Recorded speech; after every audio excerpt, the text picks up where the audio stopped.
রমজান মাসে যে সমস্ত ভালো কাজ, যে সমস্ত নেকামল আমরা করেছি, এর কোনটা আল্লাহর কাছে কবুল হয়েছে আর কোনটা হয়নি, এটা বোঝার বা এটার নিশ্চিতভাবে জানার কোনো উপায় বা সিস্টেম কি আছে? নাই। কিন্তু কোরআনে কারীমের একটি আয়াত থেকে আমরা ধারণা নিতে পারি কাদের আমল ইবাদত আল্লাহর কাছে কবুল হয়েছে। রমজান মাস আমাদের থেকে বিদায় নিয়ে গেছে।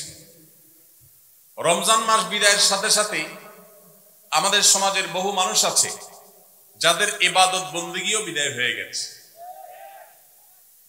আমরা অনেকে রমজান মাস শেষ হওয়ার পর মাথার টুপিটা খুলে ভাঁজ করে এমন ভাবে রেখে দিয়েছি যেন আবার আগামী বছর রমজান আসলে সেই টুপি খুলে আমরা মাথায় দেব।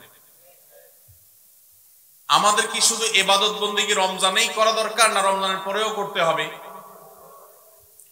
কতদিন পর্যন্ত আমাদের ইবাদত বন্দেগী নেকামল চলা উচিত এ সম্পর্কে কোরআনে কারীমে আল্লাহ রাব্বুল আলামিন বলেন, ওয়া'বুদ রাব্বাকা হাত্তা ইয়াতিয়াকাল ইয়াকিন। তুমি তোমার রবের ইবাদত করতে থাকো। কতদিন? ঈদুল ফিতরের চাঁদ দেখার আগ পর্যন্ত। কি বলেন? ঈদুল ফিতরের চাঁদ ওঠার আগ পর্যন্ত ইবাদত করো, এরকম কিছু? আল্লাহ বলেছেন, ওয়া'বুদ রাব্বাকা হাত্তা ইয়াতিয়াকাল ইয়াকিন। তোমার মৃত্যু আসার আগ পর্যন্ত তোমার রবের ইবাদত তুমি কন্টিনিউ করতে থাকো, নিয়মিত করতে থাকো, ইবাদতের ধারাকে অব্যাহত রাখো। ইবাদত থামাবে না মৃত্যু আসার আগ পর্যন্ত। ইবাদত কতদিন চলবে?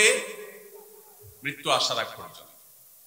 আমরা যারা রমজানের মৌসুমী মুসল্লি হয়েছি, রমজানের পরে আর মসজিদের দিকে আমাদেরকে আসতে দেখা যায় না।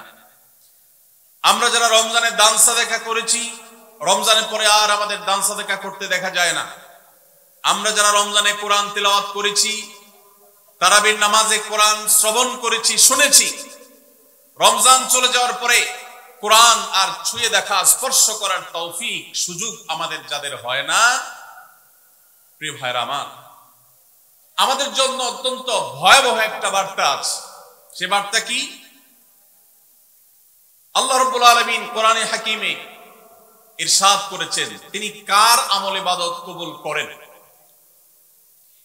আমরা যারা রমজানে প্রত্যেকে যার যার সাধ্য অনুযায়ী কম বেশি ভালো কাজ করার চেষ্টা করেছি, রমজানে রোজা রেখেছি, তারাবির নামাজ পড়েছি, কোরআন তেলাওয়াত করেছি, কোরআন তেলাওয়াত শুনেছি, দান সাদাকা করেছি, তাসবিহ তাহলিল করেছি, দোয়া করেছি, রোজাজারি করার চেষ্টা করেছি, যতটুকু তৌফিক হয়েছে ভালো কাজ করার চেষ্টা করেছি।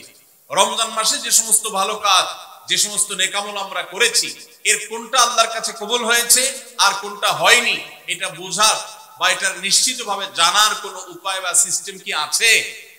নাই। কিন্তু কোরআনে কারীমের একটি আয়াত থেকে আমরা ধারণা নিতে পারি কাদের আমল ইবাদত আল্লাহর কাছে কবুল হয়েছে। আল্লাহ রাব্বুল আলামিন ইরশাদ করেছেন, ইন্নামা ইয়াতাকাব্বালুল্লাহু মিনাল মুত্তাকিন। আল্লাহ রাব্বুল আলামিন মুত্তাকিদের, আল্লাহ ভীরুদের, যাদের মধ্যে আল্লাহ ভীরুতা অর্জন হয়েছে, যাদের মধ্যে আল্লাহর ভয়ের চেতনা জাগ্রত হয়েছে, সেই চেতনা থেকে যারা আল্লাহর আদেশ নিষেধ অনুযায়ী নিজেকে পরিচালিত করে, তাকওয়া চর্চা করে, মুত্তাকিদের কাতারে যারা নিজেদেরকে শামিল করতে পারে, আল্লাহ রাব্বুল আলামিন বলেছেন আল্লাহ তাআলা তাদেরটাই কবুল করেন। অতএব যদি রমজানের পরেও আপনার মসজিদের আনাগোনা, মসজিদের আসা যাওয়া বলবৎ থাকে, অব্যাহত থাকে, রমজানের পরেও যদি আপনার কোরআন খুলে তেলাওয়াত করার সুযোগ সৌভাগ্য অর্জন হয়, রমজানের পরেও যদি আপনার মাঝে মধ্যে হলেও আল্লাহর কাছে দুহাত তুলে দোয়া করবার তৌফিক হয়, সুযোগ হয়, সামর্থ্য হয়, রমজানে অনেক বেশি দান সাদাকা করেছেন, রমজানের পরে এত বেশি পারেন না, অল্প হলেও দান সাদাকা করার চেষ্টা করেন, তাহলে আপনি আল্লাহর কাছে নিজেকে সেই সৌভাগ্যবান মানুষদের কাতারে শামিল বলে সুধারণা করতে পারেন যাদের রমজানের আমল ইবাদত আল্লাহ তাআলা কবুল করেছেন। আলহামদুলিল্লাহ।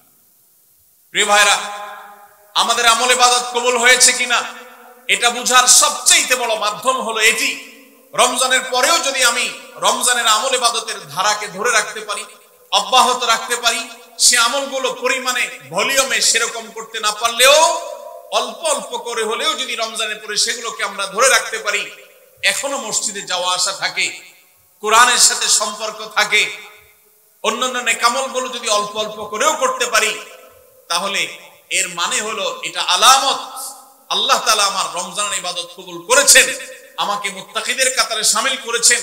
রমজানের পরে এখন গুনাহ করতে গিয়ে বুকটা কাঁপে। আল্লাহ দেখেন, যে আল্লাহর ভয়ে রমজানে হারাম থেকে বেঁচে থাকার চেষ্টা করেছি, সে আল্লাহর ভয় এখনো বেঁচে থাকার চেষ্টা করি। হয়তো ততটা পারি না, কিন্তু চেষ্টাটা করি।